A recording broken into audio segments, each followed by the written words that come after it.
Hello, dear friends, and welcome back to Wise Pages. And today we are diving into a subject that touches every single part of our lives.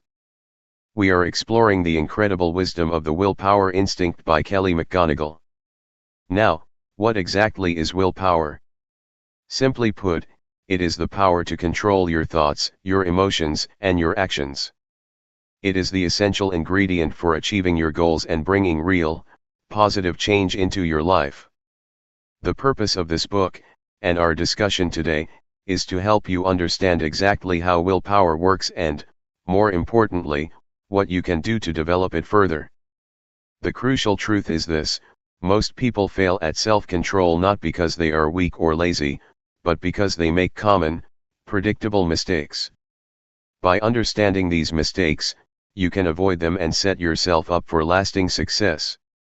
So, let us begin our journey with the first chapter, which asks a simple but profound question: what is willpower and why does it matter? Willpower holds incredible strength. It allows us to control our actions, our feelings, and even the thoughts that arise in our minds. It matters because it helps us pursue our goals and make better decisions. McGonigal breaks willpower down into three core parts. The first is what she calls the I will power. This is the power to do positive things, even when they are difficult. It is what pushes you to exercise when you are tired, to study more when you would rather rest, or to start that difficult conversation you have been avoiding. The second part is the I won't power. This is the power of restraint, the ability to say no to temptation. It is what helps you avoid junk food, stop scrolling through your phone, or bite your tongue instead of saying something hurtful. The third part is the most profound. It is called the I want power. This is the ability to remember what you truly want in the long run, not just what feels good right now. It is your North Star. It helps you remember that you want to be healthy, you want to be happy, you want to be a good parent, you want to be at peace. When you understand these three parts, you begin to see why we fail. So many people struggle with a lack of willpower, but often it is not because they are incapable. It is because their lives are so filled with stress, distraction, and temptation that they simply stop believing in their own ability to choose. But here is the good news: willpower is like a muscle. It can get tired, yes, but it can also grow stronger with the right exercise. Once we understand why we fail to control ourselves, we can focus our energy in the right places and escape the situations that lead to failure. This brings us to our second chapter, which carries a fascinating title: Your Body Was Born to Resist the Cheesecake. McGonigal explains that your body is actually designed to resist temptation. Inside your brain, there are two competing systems. One part, the impulsive part, wants immediate pleasure. It screams for the cake, the cigarette, the new purchase, the distraction. The other part, the wiser part, focuses on long-term goals. The battle between these two systems is the daily battle of willpower. But here is the twist: your environment plays a huge role. Being surrounded by tempting foods or constant distractions makes it incredibly difficult to resist. And stress is the great enemy. Stress weakens your willpower faster than almost anything else, making it hard to stick to your goals. When you are stressed, your brain craves dopamine, the feel-good chemical, and it will push you toward anything that promises a quick hit of pleasure. So, what can you do? McGonigal offers several practical strategies. First, practice mindfulness. Simply becoming aware of your thoughts and feelings as they arise helps you build a small pause between the impulse and the action. That pause is where your freedom lies. Second, set clear, achievable goals. Vague goals like be better or eat healthier are useless. Specific goals like walk for 20 minutes every morning or eat one vegetable with every meal are powerful. Third, create a supportive environment.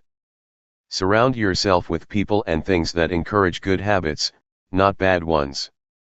If you want to stop eating biscuits, stop buying them. If you want to read more, put your phone in another room. And finally, take a break.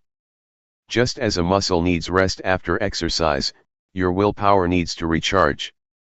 A short walk, a 5-minute meditation, or even a few deep breaths can restore your self-control. Now, let us move to the third chapter, which gives us a metaphor you will never forget: why self-control is like a muscle. This is crucial. When you use a muscle too much without rest, it becomes fatigued. The same is true for self-control. If you spend all day resisting temptations, forcing yourself to be polite in a difficult meeting, focusing on boring paperwork, and avoiding sweets, your willpower reserves get depleted. By the evening, it becomes much harder to say no to that glass of wine or that angry comment online. This is why most diets fail at night. This is why you are patient all day at work but snap at your family the moment you walk through the door. You have exhausted your willpower muscle. Just as muscles need time to recover, your willpower needs breaks. Small, regular breaks can restore your strength. Stress weakens the muscle, so managing stress is not a luxury, it is a necessity for self-control. Lack of sleep also starves the muscle of energy. When you are tired, your brain's prefrontal cortex, the seat of self-control, simply shuts down. You cannot make good decisions when you are exhausted. And do not forget nutrition. Healthy foods keep your energy levels steady, while sugary, unhealthy foods cause crashes that leave your willpower defenseless. So, exercise this muscle. Start with small challenges. Practice sitting up straight. Use your non-dominant hand for small tasks. Make your bed every morning. These tiny acts of self-control build the muscle for the bigger challenges. And be mindful of your self-talk. Instead of saying "I can't do this," try saying "I will stay focused on my goal." Instead of saying "I am so weak," say "My muscle is tired, and that is fine. I will rest and try again." This leads us to a fascinating paradox in the fourth chapter: why being good gives us permission to be bad.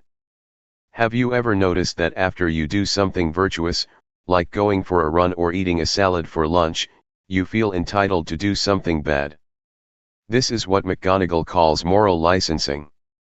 When people achieve a goal or act in a positive way, they often feel they have earned the right to indulge. A person who exercises in the morning might think, "I have been good, so I deserve this unhealthy snack." A person who saves money all week might blow their entire budget on the weekend, thinking they have earned a reward. A student who studies for 2 hours might then waste 4 hours watching television, telling themselves they deserve it. This creates a terrible cycle where good behavior actually leads to bad decisions. To break this cycle, you must become aware of it. Instead of asking yourself "Have I been good today?" ask a different question. Ask, "Does this choice align with my long-term goal?" Do not bargain with yourself. Do not keep score. The goal is not to balance good deeds with bad deeds. The goal is to become the person who consistently chooses the good. Remember, eating one salad does not give you a license to eat 3 donuts. Saving £10 does not give you permission to waste 50. Stay focused on your overall objective. Now, the fifth chapter explores a profound mistake that nearly all of us make: why we mistake wanting for happiness. Our brains are wired to confuse desire with joy. We believe that getting what we want will make us happy. But that is not always true. The excitement of wanting is not the same as the satisfaction of having. You might think that buying a new car, eating a favorite dessert, or buying a new phone will make you happy, but that feeling is almost always temporary. Once you get what you want, the happiness fades, and you are left wanting something new. This is called the hedonic treadmill.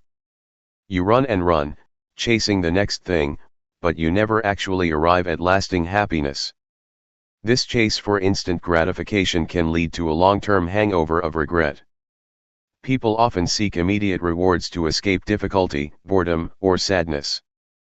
But this creates a cycle of craving and giving in that never leads to true fulfillment. So, what is the cure? First, think about what truly matters to you in life, not just what you want right now. Write down your core values. Is it family? Health? Creativity? Peace? Second, practice gratitude for what you already have. This shifts your focus from craving to appreciation. And third, practice mindfulness in the present moment. Learn to recognize when you are chasing a desire that will not actually bring you lasting joy. Ask yourself, will this still make me happy tomorrow? Next week? Next year? If the answer is no, you know it is just wanting, not true happiness. This connects directly to the 6th chapter, which is titled How Feeling Bad Leads to Giving In. This is one of the most dangerous traps of the human mind. When we feel bad, when we feel guilty, ashamed, stressed, anxious, or sad, our willpower weakens dramatically. We look for a quick escape, a way to feel better right now. So we eat the cake. We scroll through our phones for hours. We snap at a loved one. We buy something we cannot afford. These actions provide short-term relief, but they ultimately make us feel even worse. This creates a downward spiral. Feeling bad leads to giving in. Giving in leads to guilt. Guilt leads to feeling even worse. Feeling even worse leads to giving in again. The solution is radical and, for many of us, uncomfortable. It is self-compassion. Instead of beating yourself up when you struggle, be kind and understanding. Speak to yourself the way you would speak to a dear friend who made a mistake. Acknowledge your emotions without judging them. Say to yourself, I am feeling stressed right now, and that is okay. What do I actually need? Step back and observe your thoughts. See a setback not as a failure, but as an opportunity to learn and grow. When you feel bad, ask yourself, what do I really need right now? Usually, the answer is not a cookie or a credit card. The answer is rest, connection, a walk outside, or a moment of quiet breathing. Let us move on to the 7th chapter, the economics of instant gratification. Our brains are wired to prioritize the present over the future. This creates a constant war between what you want now and what you want most. We naturally overvalue immediate rewards and undervalue future rewards. This is why we choose to watch television instead of studying. This is why we buy a new gadget instead of saving for retirement. This is why we eat the dessert instead of sticking to our health goals. McGonigal explains that we often fall into a trap called delay discounting, where the future reward seems smaller and smaller the further away it is. To fight this, you need to make the future feel more real. Visualize the benefits of reaching your long-term goal. Imagine how proud you will feel, how healthy, how secure. Close your eyes and really feel that future happiness. Second, create a waiting period for impulses. If you want to buy something unnecessary, wait 24 hours. If you want to eat something unhealthy, wait 10 minutes. Often, the desire will pass. And third, simply create distance between yourself and the temptation. It is much easier to resist a biscuit that is not in your cupboard. It is much easier to save money if you do not have your credit card saved on every website. Now, the 8th chapter reveals another fascinating truth: willpower is contagious. Your willpower is not entirely your own. It is shaped by the people around you, sometimes without you even realizing it. Research shows that self-control can spread through social networks like a virus. If your friends start exercising, you are more likely to exercise. If your colleagues are productive and focused, you are more likely to focus. If your partner eats healthy, you are more likely to eat healthy. But the reverse is also true. Bad habits like smoking, overeating, procrastination, and even negativity are also contagious. We are social creatures. We unconsciously mimic the behavior of those we admire or spend time with. This means you can strategically surround yourself with people who embody the self-control you want to develop. Join a group with similar goals, like a walking club, a book club, or a meditation group. Tell your friends and family about your challenges. Their belief in you can provide powerful motivation and accountability.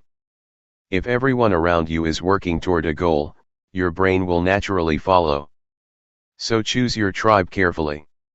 And finally, we arrive at the 9th and final chapter, which offers some of the most practical advice in the entire book.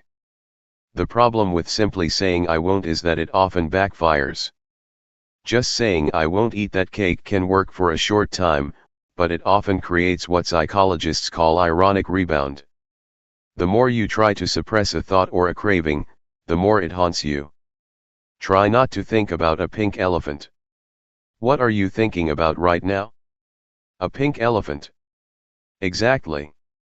And when you inevitably slip, when you eat one piece of cake or waste 1 hour, the what the hell effect kicks in.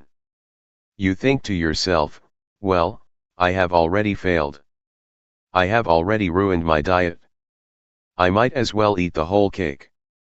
I might as well waste the whole day. This is the death of progress. To move beyond this, stop focusing only on what you want to avoid. Start focusing on what you want to achieve. Instead of saying I won't eat junk food, say I will eat nourishing food that makes me feel strong. Instead of saying I won't waste time, say I will spend my time on things that matter to me. Build routines and habits so you do not have to make the same difficult decision 100 times a day. Habits are automatic. They do not drain your willpower. Identify your triggers, the specific situations or emotions that lead you to give in. If you always eat junk food when you are bored, find a different way to respond to boredom. And when you struggle, be kind to yourself. Kindness is not weakness. It is the foundation of resilience. The person who forgives themselves gets back on track faster than the person who punishes themselves. In the end, Kelly McGonigal leaves us with a powerful and hopeful truth. Willpower is not a fixed trait. It is not something you either have or you do not have. It is a dynamic process, a living skill that can be grown and strengthened over time with patience, understanding, and consistent practice. The key takeaway from Wise Pages today is this: to improve your willpower, you must first understand yourself. Recognize your unique triggers. Forgive your failures as if they were lessons, not crimes. And choose, moment by moment, to align your actions with your deepest values. Willpower is not about being perfect. It is about being aware. It is about pausing before you act. It is about remembering, in the heat of the moment, who you truly want to be. Thank you for spending this time with me today. I am Arthur Pendelton, and this has been Wise Pages. If you found value in this discussion, I invite you to join us again next time, when we will open another book and uncover more timeless wisdom together. Until then, dear friends, stay curious, stay patient with yourself, and stay wise.